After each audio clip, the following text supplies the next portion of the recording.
Hey guys, Eckhart Slatter here with what I hope will be a very fun video for this Friday afternoon. And today we're talking about the New Republic Starfleet, and specifically what kind of ships make up the New Republic's navy. Now, keep in mind that of course I can only talk about ships that have been officially revealed, and I'm sure the New Republic Navy will be added to as the franchise continues forward. And I mean, The Last Jedi trailer indicated that we will at least be getting some kind of new quasi-capital ship. The New Republic Navy is particularly interesting to me because it seems to be an amalgamation between ships used by the Rebel Alliance during the Galactic Civil War, some newly introduced ships, and ships that appeared previously in Star Wars Legends. We've only actually seen the New Republic fleet at one point, and that was during the destruction of Hosnian Prime.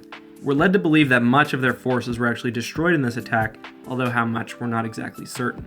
Most of the other information either comes from Lost Stars, the Aftermath trilogy, or the Force Awakens visual guide. I'm going to put Amazon affiliate links to all three of these products down in the description. If, after watching this video, you think you want to learn more, go ahead and buy the books and I'll get a bit of the proceeds. Alright, so let's start with the most powerful ships available to the New Republic and work our way down. The most powerful ship we know of, which may be a part of the New Republic fleet, is the Executor-class Super Star Destroyer. Now, of course, the New Republic wasn't actually manufacturing these ships, but we know for a fact that they captured 3 Super Star Destroyers after the Battle of Endor, although we don't know whether they're still active or not. I like this, and it mirrors Legends where the New Republic had use of the Lusankya and the Guardian throughout various points, which were both captured Imperial Super Star Destroyers. And it will be really interesting to see whether the New Republic still has control of these ships during the events of The Last Jedi and in future movies. I'm also going to go out on a limb and say that the New Republic probably has kept a few Imperial Star Destroyers for their use, although we do know that many have been destroyed and reconfigured into the Starhawk capital ships. The Starhawk is really interesting. It seems to be more powerful than a Star Destroyer, but obviously less powerful than a Super Star Destroyer. And as I mentioned, it's kind of the parts and the bits of old Imperial ships reconfigured into a new Republic capital ship. The most interesting thing about a Starhawk is its super powerful tractor beam, and this technology was put to use very successfully at the Battle of Jakku, where a single Starhawk took down the Ravager, which was a Super Star Destroyer used by the Empire. Other than that, for capital ships, the New Republic also used, of course, the MC-80 line of Mon Calamari cruisers, and in the short story Quat Blade Squadron, it seems like the New Republic has dozens, if not hundreds of these ships. And if you look really closely at that picture I showed earlier of the destruction of Hosnian Prime, you can see some blob-shaped ships which are clearly supposed to be Mon Calamari cruisers. We can't tell whether they're the standard Liberty or Home 1 types or whether they're new, but I think it's pretty clear that the New Republic is still using those capital ships.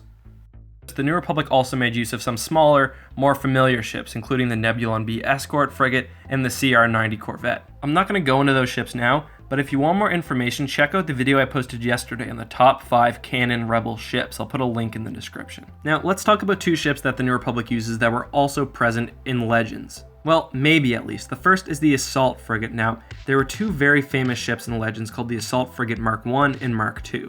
In Legends, these were both used by the Rebel Alliance during the Galactic Civil War and later by the New Republic, so if they were brought into canon, it would make sense that they were treated in the same way. That being said, Assault Frigate is a very generic name for a ship, so it's not really clear whether it's the same thing. The second ship imported from Legends was the Carrack-class light cruiser, and although we don't know if it's the exact same ship, based on the fact that they chose the same name, we can probably guess that it's pretty similar. In Legends, the Carrack class was very small, under 500 meters, but well armed and extremely fast, which made it pretty deadly. It would make sense for the New Republic to use ships of this size. After the Military Disarmament Act, not many capital ships were being produced. Other than that, we have various smaller ships like the Alderaanian escort frigate, the GR-75 transport, and I'm sure many other small classes of ships.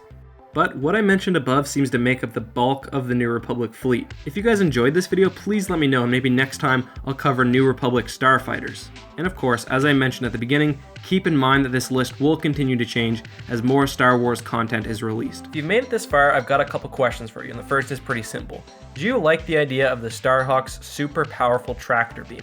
The second is, what ship from Star Wars Legends would you like to see incorporated into the new canon? Mine is, of course, the Viscount-class Star Defender, which is a huge ship, pretty much analogous to the New Republic's version of the Super Star Destroyer. Anyways, guys, thank you so much for watching. Enjoy your weekend, and of course, may the Force be with you.